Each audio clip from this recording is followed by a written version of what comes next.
උගුල්සර් මම පුද්ගලිකව අඳුරන්නේ නැහැ. හැබැයි එයාගේ මම දැක්ක ලස්සන විලා එකක් එයා අරගෙන තිබුණා පුතේ පර්චේස් කරලා තිබුණා. මම හිතන්නේ ඒ ගුරුවරයා කොච්චර මහන්සි වෙන්නේ නැද්ද ඒ තැනට යන්න. ගුරුවරයෙක් පුතේ තැනකට එන්න පුදුමාකාර වෙහසක් අරගන්නවා. විශේෂයෙන්ම ප්‍රයිවට් ඉන්ඩස්ට්‍රි එකේ මේ ටියුෂන් ඉන්ඩස්ට්‍රි එකේ වැඩ කරන ගුරුවරු.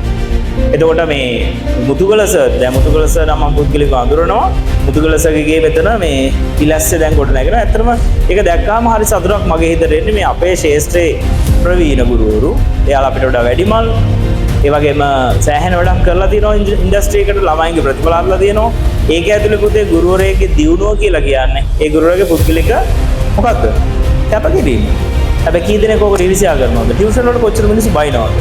හැබැයි රිස්ක් එක අරගන්න කොච්චර නිදි මරලා එයාගේ විෂය ඉම්ප්‍රූව් කරගන්න පාඩම් කරලා මහන්සිලා වැඩ කරලා ටියුට්ස් හදලා ළමයි පළවෙනියට පටන් ගන්න 1000ක් 2000ක් වඩ වෙන්නේ නැහැ ළමයි. එක්කෙනෙක්ගෙන් දෙන්නෙක්ගෙන් තුන්දෙනෙක්ගෙන් මේ ඉන්ඩස්ට්‍රි එකට කීයක් ඇවිල්ලා පන්ති නතර කරලා යනවද? ටියුෂන් ගුරුවරයෙක් සාමාන්‍යයෙන් තමන්ගේ හරියට වැඩ කරන ගුරුවරයෙක් අඩුම ගානේ 5 years අවුරුදු 5ක්වත් එයාලගේ ජීවිත කාලය කැප කරන්න ඕනේ පුතේ ලාභයක් කියලා දෙයක් ලබන්න. එකපාර ඔහොම වැහි වහිනවා වගේ ඉන්නේ නැහැ. හරිද? ඒතර මේ අවුරුදු 5ක් ඇතුළත ගුරුවරයෙක්ට තියෙන ලොස් එක කොච්චරයිද? ඒක ගැන කවුරුත් දන්නේ නැහැ නේ. මම කාර් එකකින් ආවේ නැහැ මේ ටවුන් එකට. හරි?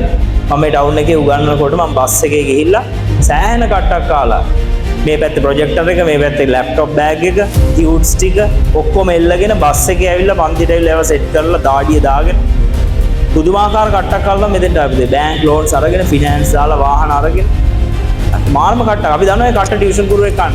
එහෙම ආරම්භ කරලා ගේම අතාරින්න නැතුව මේ තැනකට ඇවිල්ලා පුතේ ලස්සන ගෙයක් හදන එක ගුරුවරයෙක් වාහනයක් කරගන්න එක මම නම් හදවතින්ම සතුටු වෙනවා. කිසිම දවසක අනිත් මිනිස්සුන්ගේ වික්ටරි එකට ඉරිසියා ගන්න පුරුදු වෙන්න බෑ. ඒවට වරදිනවා ඒක. දැන් උපුල් සර්ගේ ගේ දැක්කම ඇත්තටම මට මතක් වුණේ මගේ ගේ මට එච්චර ලස්සන ගයක් නෑ පුතේ.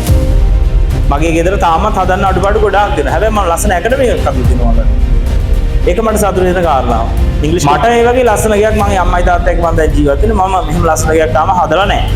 හැබැයි මට නැති වුණාට මම හදවතින්ම සතුටු වෙනවා සුප්‍රත් කරනවා. ඒ වගේ ගුරුවරුන්ට තවත් හරියන්නේ කියලා. තේරුණාද? මුතුගලස ළඟදීම එයාගේ ගේ විවෘත කරයි මම ඉන්වයිට් කරේ නැතත් මුතුගලසට කිව්වා සර් ගේ ඕපන් කරනවා මම ඇවිල්ලා ඔයාලට කතා කරලා විශ් කරලා යන්න එනවා කියලා. හරි?